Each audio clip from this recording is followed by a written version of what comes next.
What's going on, Jerome's? Just got this Christmas present from my kids in honor of Belichick being hired in North Carolina. Come on, raise up. Mac Brown. Minnesota.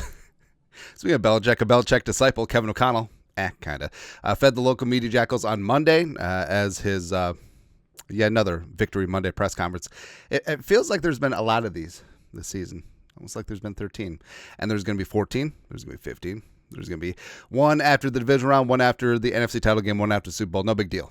No big deal. Also, I want to know what the tone of the post-Super Bowl press conference is going to be. I don't know. Kevin O'Connell, business as usual. You can't get 2-0 until you get 1-0. It's good.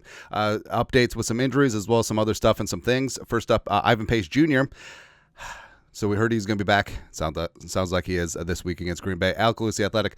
Vikings are opening up linebacker Ivan Pace Jr.'s window today. He'll practice this week. Now, all hamstring injuries are different, and his is almost like a compression one against the Bears, where he got buried under a pile. It wasn't your traditional hamstring injury, but zero is going to be good to go. And the Vikings need his attitude in the box, both as a run stopper as well as a communicator. Him in coverage is fantastic as well. Plus, just blitzing, getting after that ass.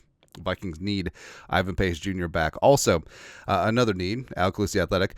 Vikings head coach Kevin O'Connell said safety Harrison Smith should be able to progress. Progress through the week and will be available for us against the Packers. So it'd be good to have Harrison back as well. He did shout out Theo Jackson, Bobby McCain, really lifting things up in that secondary in place of Harrison Smith. Also, he said that Jalen Redmond hasn't cleared concussion protocol yet, but is progressing well. So we'll see if 61 will be back getting it done along the defensive line against Green Bay. Some other things. So said it was cool to get a game ball. This entire year has been special. Also, there's no one on this team he respects more than Brian O'Neill, so getting it from 7-5 was a very special moment. And talked about how the culture and camaraderie was a goal from day one, and something that Kwesi and Kevin O'Connell have worked very hard to build here, not just with the players, but with the staff, with the coaches, etc. And adding the right type of guys, not only scheme fits, but smart, tough, loves football, mature players who understand what the goal is going to be, and that's why there's no drama, right? And you see other teams taking chances with players that may not fit all of those categories: smart, tough, loves football, right? But for whatever reason, you make exceptions, and it's old Parcells lines, like if you make too many exceptions, you have a team full of exceptions. That's something that the Vikings haven't done. So I love the team that they've built and will continue to build here. Also, talk about the Darnold-Jefferson chemistry. Woo! It's looking good. 1-4 to 1-8, baby. Talk about how it's grown. Thousands of reps, both in training camp and practice, after practice, putting in film work together. It's really awesome to see that relationship grow and show. Both putting in the work, both high football IQ guys, and they're just really starting to understand what the other one likes, and just being able to attack defenses and seeing the same thing. That's getting them on the same page. It's really, really impressive of what Darnold has done in year one. And the stats been flying around. Most wins in year one with a new team. Peyton Manning with the Broncos, Steve McNair with the Ravens, both at 13. Darnold's at 13. Going to be 14. Going to be 15 in short order. Also, talked about how also and early on, it did seem like Darnold was just laser focused on Jefferson, especially that Jacksonville game. Also the Colts game too, because 4 out of his 5 interceptions, those 2 games were him just trying to force it to Jefferson. But O'Connell talked about how Sam will always get to Jets because Darnold is very good at going through his progressions. Also, with the interior offensive line, not so great, but Darnold and his pocket awareness, not seeing ghosts. People won't give that one up. But mobility, he's always keeping his eye downfield and looking to make a play.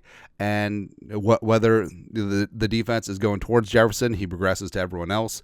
If not, he's going to find 1-8. It's really good to see. And also, Bobby McCain, like I said, he shouted McCain out. Also, it's weird seeing 28 in the defensive backfield. It's like Adrian Peterson sucks at tackling. No, I'm just kidding. But Bobby McCain, a veteran, and he shouted out McCain in press conferences before, where Bobby's really amazing as a scout team hero, coach on the field, where they'll install things on offense, and McCain will pipe up from the scout team defense, be like, well, if he does this, I'm going to do that, so you should do this, or this would work better, given the tendencies of the defense. So, I mean, McCain is really doing some amazing work, and love to see him get an opportunity. Plus, Theo Jackson, great things happen when 26 is out there. Interception, calling game. I'm sorry, Miss Jackson. Ooh, Theo's for real. And O'Connell did infer that, hey, Theo will be playing a lot of snaps for a lot of teams around this league. I do think, I feel it in my heart that Theo Jackson is going to be a starter for the Vikings next year. Flores has raved about him as well. It seemed like every day in training camp, either Flores or Kevin O'Connell was saying that Theo Jackson made a play. And I do think that if Harrison retires and if they don't retain Beasley, I think that Theo Jackson is going to be all up in there. Darnold talked about how he took some hits, but he was getting a massage today. It's kind of nice too, where obviously, massage, especially deep tissue this time of year, it's very important to keep these guys at physical peak. But I just remember, I think it was a clip, I'm pretty sure it was Everson, might have been B-Rob, where he's talking with the guys like, hey, we need you to take this serious. Put in the weight, get in your time in the weight room, eat right, get your massage in. And it's just like, oh yeah, getting massage is literally part of being a professional, where as opposed to us civilians, where a massage, it's kind of nice. You got a gift card for Christmas. You got massage envy, literally. Yeah. And then lastly, with Darnold, learning from mistakes, knowing when he could be more aggressive, when to dial it back. And it has been through fits and starts. And he talked about specifically the Colts game, the red zone interception, which was inexcusable, right? And Darnold has learned from those mistakes, both in the Colts and the Jaguars game.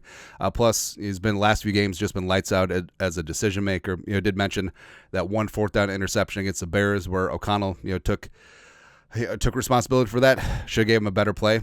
Also, Stevenson should have just dropped it. Like, he cost the Bears 10 yards of field position. It's kind of stupid. And lastly, they asked about LDR getting some work with Jalen Redmond out. And Levi Drake Rodriguez, love to see him. Had a big time run stop down at the goal line.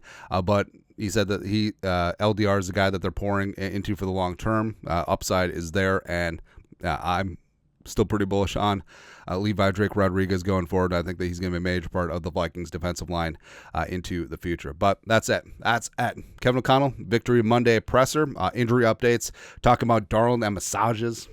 It's good times. Let us know your thoughts, our thoughts, his thoughts, comment section. You guys know what to do. Skull production value.